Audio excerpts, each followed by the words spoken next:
What's up, everybody? DJ The Sports Blurred. I am back. Hopefully, you miss me. You guys see it. I'm in my basement. I have my trusty football. It has been almost 6 months, y'all, since I've made a YouTube video. I just really haven't been in the mood to make YouTube videos. I've been watching a lot of YouTube. Don't get me wrong. I stay on YouTube.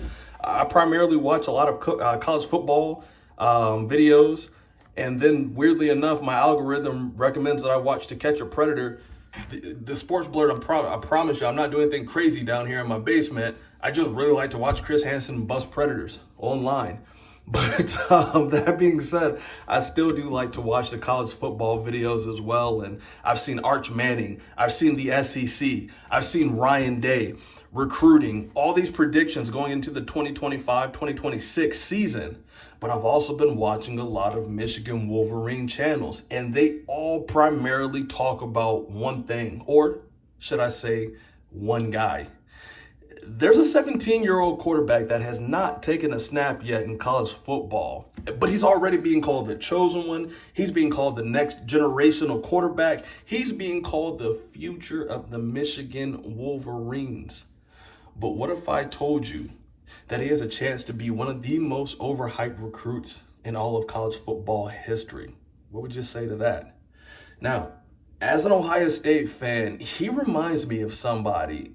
There's another 6'4", 200-plus-pound quarterback with a cannon for an arm and all the intangibles, all of the athleticism, and all the talent in the world. He went on to play for the Ohio State Buckeyes, but his career wasn't what we hoped it would be. I'm going to tell you who I think he reminds me of here in a bit, but let's kind of get back to what we're talking about. Also, don't forget to like, comment, subscribe. Man, I spend a lot of time trying to make these videos. I'd really appreciate all the support and all the love. But let's get back to the main meat and potatoes of this video today. We're going to talk about one guy by the name of Bryce Underwood. I mean, he has all the stars, he has the swagger, he has the accolade, he has all the hype in the world. And the hype train, to be honest with you, it's seemingly real. But I'm going to hit the emergency brakes, and here's why. The first thing, guys, we got to be real. Let's be real. He hasn't played a snap of college football.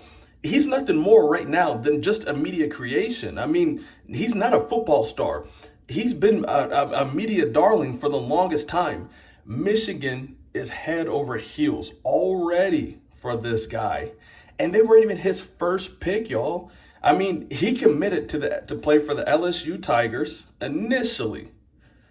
And then Michigan reportedly put an NIL offer of $10 to $12 million. Now, guys, I have been an Ohio State fan my entire life. But if the University of Michigan, if the team up north decided that they were going to pay me, the Sports Blurred, $10 to $12 million to be their quarterback, buddy, I'm telling you what, I'd line up right now for the Maize and Blue, no problem. No problem. For $10 to $12 million, absolutely. But when you're a 17-year-old kid coming out of Detroit, Michigan, absolutely you're going to take that money. I mean, and it's the best of both worlds. If it works out, you're a Michigan man for life. If it doesn't work out, you got $10 to $12 million. I mean, you are set for life. And right now, Michigan is so thirsty to compete with Ohio State that they're paying a premium for unproven talent. And with all that talent and all that NIL money comes much to prove. I mean, the expectations are through the roof. And the Michigan Wolverines have not done their 17-year-old savior any type of credit. I mean, to my opinion, they've done him a disservice.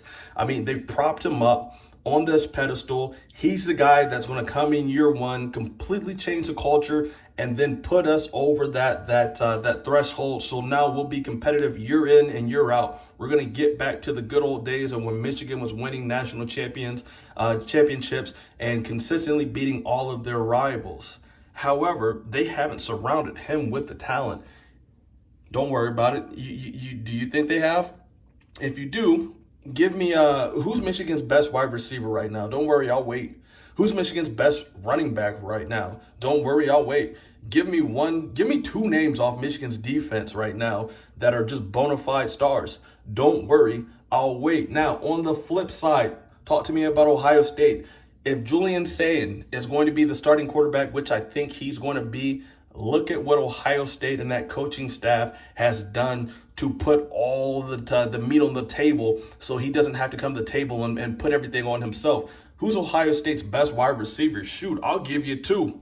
Now, if you're not an Ohio State fan, you might not know the name Carnell Tate that well, but I'm telling you, after this year, you sure will. But if you don't know his name, I guarantee you that you know Jeremiah Smith. Can I interest you in James Peoples, the running back that is going to be an absolute animal for the Buckeyes? I'm telling you, this kid has star written all over him. Let's go to the defense. Oh, you already know who Caleb Downs is, am I correct?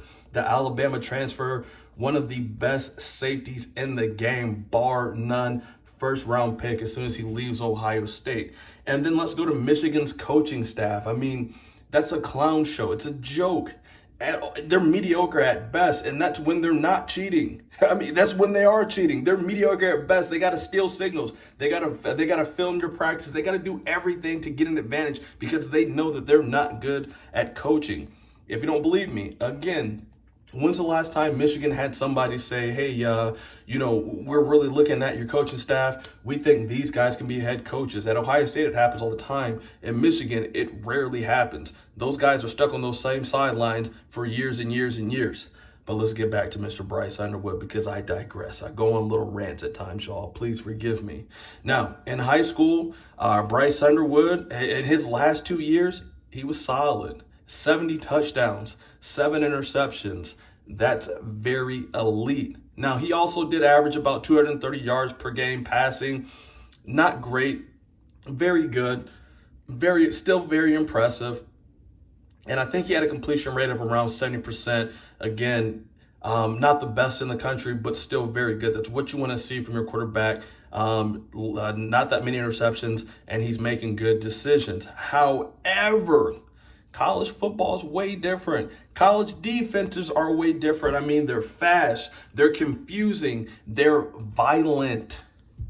That window of opportunity that you see on playing on Friday night football, Friday night high school, those windows close immediately. They close within a blink of the eye on Saturdays when you're playing big boy college football. Now, if Bryce struggles early, and he will, Michigan fans won't wait. They're going to turn. If you don't believe me, just ask Tate Forcier, ask Cade McNamara, ask Devin Gardner, ask Shea Patterson, ask Joe Milton. If not, ask one of their best players of all time, Chad Henne. He could not get it done against Ohio State. He deserves all the respect in the world. But if you listen to a Michigan fan talk about him, the only thing that they like to bring up is how he couldn't get it done against Ohio State. They're going to turn on this kid, Bryce Underwood, if he doesn't perform. Now, I also have history on my side, guys. There has been a crazy amount of can't miss quarterbacks. And there's been a crazy amount of those can't miss quarterbacks in the graveyard of can't miss quarterbacks. Do you guys remember Spencer Rattler? He got benched for a guy who painted his fingernails. DJ Ugalali. I can't pronounce his name. I'm so sorry, y'all. He transferred twice. Tate Martell. Ohio State fans know him very well. He's vanished. I have no idea where Tate Martell is or what he's doing. Quinton Uers. He got ran out of Texas by a freshman. And even then, I mean, he's not a freshman. He's going to be a sophomore. But what Arch Manning has, going down there in Texas, they wanted Quinton Uers out of there. And Quinton Uers probably could have used another year in college. You see, he got drafted 7th in the 7th round of the NFL draft this year. But, I think Quinton Uers has a chance to be a good quarterback. This is just, again, I'm going on a little tangent here. Quinton Uers has a chance to be a good quarterback, but, I also think he has a good chance to be selling shoes at Foot Locker in the next 3 years. Bryce, he's walking that same tightrope that the other guys are also walking. The high expectations leave not that much breathing room, leave not that much error, margin for error. History has not been kind to guys in his position.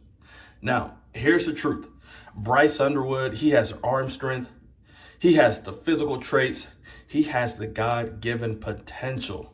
but he also has unproven decision making. He also has minimal adversity experience, and he also has the expectations that could crush him. He could be a legend, or he could be the next big bust. Either way, we got to stop pretending that this guy has already arrived.